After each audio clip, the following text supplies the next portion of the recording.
The ancient civilization of Egypt, thriving along the fertile banks of the Nile River, owes its very existence to this mighty waterway.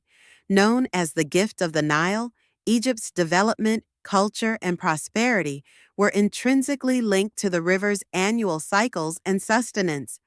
The first person to say Egypt is the gift of the Nile was the Greek historian Herodotus, known as the father of history.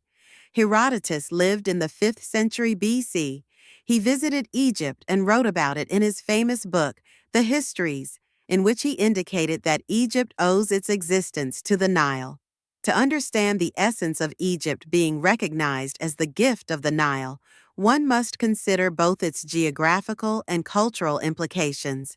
Geographically, the Nile provided fertile soil conducive to agriculture, which was the bedrock of the Egyptian economy.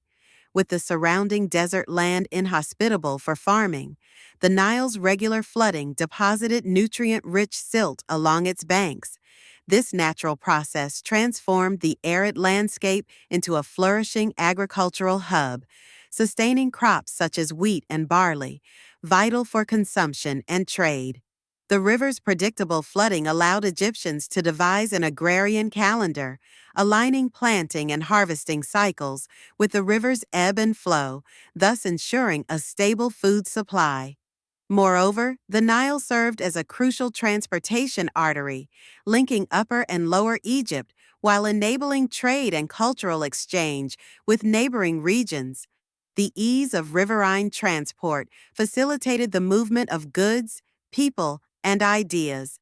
This contributed to the internal cohesion of the Egyptian state and its engagement with the broader ancient world.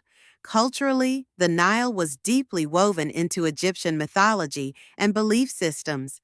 It was revered as a divine source of life, personified by the god Hapi, who was celebrated in annual festivals that followed the inundation. The river's presence was mirrored in Egyptian art, literature, and architecture, symbolizing rebirth and rejuvenation. Countless monuments, from the grandeur of the Great Pyramids to the temples of Luxor, stood testimony to the reverence and dependence Egyptians placed upon the Nile. In summary, Egypt, being the gift of the Nile, encapsulates an interplay of environmental and cultural dimensions that were pivotal in shaping one of history's most remarkable civilizations. The river's life-giving waters sustained not only the physical needs of the Egyptian people, but also nourished their cultural and spiritual life, leaving a lasting legacy on the sands of time.